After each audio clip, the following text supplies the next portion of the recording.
మా నాయకుడు ఏం చెప్తే అది క్రమశిక్షణతో చేయడమే మాకు తెలుసు. ఇక్కడ ఉన్నటువంటి నేను బాధ్యతలు తీసుకోవడం జరిగింది. ఎందుకు అని అడుగుతున్నారు కాబట్టి నేను మీ ద్వారా ప్రజలకు వారికి నేను స్పష్టతనివ్వాలనుకున్నాను. ఇక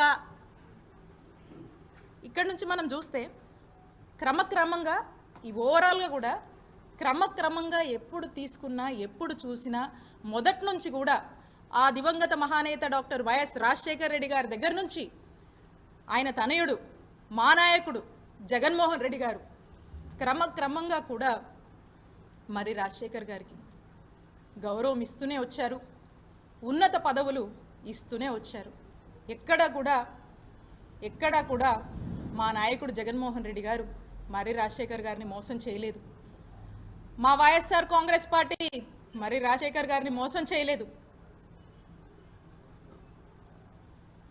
ఒక్కసారి మరి రాజశేఖర్ గారిని నేను అడుగుతా ఉన్నాను, ఆ కుటుంబము మోసం చేసింది అని మీరు మాట్లాడుతుంటే ఒకసారి నాకు మిమ్మల్ని అనాలనిపిస్తూ ఉంది. ఒకసారి ఆత్మవిమర్శ చేసుకోండి. ఆ కుటుంబం మీకోసం ఎంత నిలబడింది, మీ ఎలాంటి పరిస్థితుల్లోనే ఎలా నిలబడింది, పార్టీ కష్టాల్లో ఉన్నా ఎలాంటి పరిస్థితుల్లో ఉన్నా మీకు మాత్రం ఒక మెట్టు గౌరవం పెంచిందే తప్ప ఎప్పుడు కూడా మీ గౌరవానికి ఎప్పుడు కూడా తగ్గింపు అనేది లేదు. పార్టీ మీకు ఎప్పుడు మంచి చేసింది, మిమ్మల్ని ఉన్నతమైన పదవుల్లోనే ఉంచిందని తెలియజేస్తూ ఉన్నాను. కాబట్టి ఓకే, అన్ఫార్చునేట్లీ మేము ఓడిపోయాము. ఈ పరిస్థితుల్లో మరెందుకో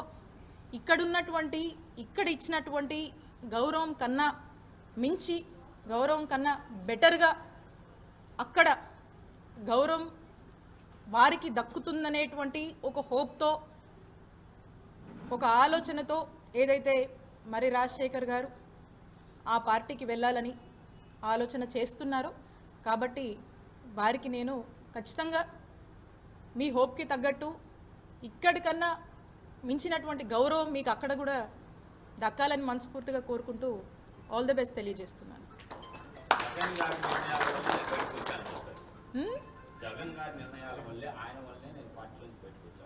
అంటే ఏ నిర్ణయం అన్నా అదే నేను చెప్తా ఉన్నా. 2004 నుంచి 2024 వరకు కూడా స్పష్టంగా అన్ని విషయాలు మీ ముందే పెట్టాను. ఎక్కడన్నా వారి గౌరవానికి ఎక్కడ కూడా తక్కువ కాలేదు. క్రమక్రమంగా పార్టీ గెలిచినా పార్టీ ఓడిపోయినా కూడా వారిని మాత్రం ఎంతో ఉన్నతమైన గౌరవమైన పొజిషన్స్లో మా ఆనాడు దివంగత డాక్టర్ వైఎస్ రాజశేఖర్ రెడ్డి గారు కావచ్చు, ఇప్పుడున్నటువంటి జగన్మోహన్ రెడ్డి గారు కావచ్చు, మా వైఎస్ఆర్ కాంగ్రెస్ పార్టీ కావచ్చు, ఇచ్చినటువంటి అవకాశాలన్నీ కూడా మేము ముందు ఉంచాను కదా. సో కాబట్టి ఎక్కడ కూడా ఆ తప్పు మేము చేయలేదు. ఇక్కడ కూడా అతన్ని పూర్తి స్థాయిలో కూడా అతనికి గౌరవం పెంచుతూనే వచ్చాము అనేది తెలియజేస్తున్నాను.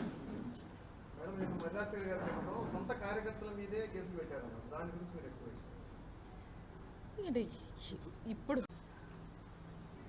ఒక్కసారి ఆలోచన చేయండి. పార్టీని, పార్టీ సింబల్ని కాదని ఆ దివంగత నేత వైఎస్ రాజశేఖర్ రెడ్డి గారు మరి రాజశేఖర్ గారికి ఏ విధమైనటువంటి గౌరవాన్ని ఇచ్చారు, ఏ విధంగా మద్దతుగా నిలిచారు, వారు ఎమ్మెల్యేగా అవడానికి కారకులయ్యారు అనేటి విషయాన్ని నేను గుర్తు చేస్తున్నాను. ఆ తర్వాత 2009లో మరి రాజశేఖర్ గారికి ఇక్కడ చిలకలూరుపేట నియోజకవర్గంలో కాంగ్రెస్ పార్టీ తరఫున పోటీ చేసేటువంటి అవకాశం వారికి దక్కింది. 2009లో అన్ఫార్చునేట్లీ కాంగ్రెస్ పార్టీకి అధికారంలోకి వచ్చింది. ఇక్కడ మర్రి రాజశేఖర్ గారు ఓడిపోవడం జరిగింది. అయినప్పటికీ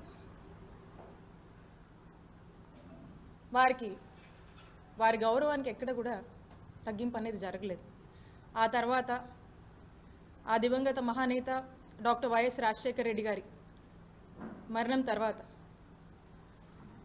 మా నాయకుడు జగన్మోహన్ రెడ్డి గారు వైఎస్ఆర్ కాంగ్రెస్ పార్టీ పెట్టి మరి ఆ వైఎస్ఆర్ కాంగ్రెస్ పార్టీలోకి మర్రి రాజశేఖర్ గారు కూడా రావటము, తమతో జగన్మోహన్ రెడ్డి గారితో జర్నీ చేయటం జరిగింది. అప్పుడు కూడా మా నాయకుడు జగన్మోహన్ రెడ్డి గారు అప్పట్లోనే ఉమ్మడి గుంటూరు జిల్లాకు సంబంధించినటువంటి జిల్లా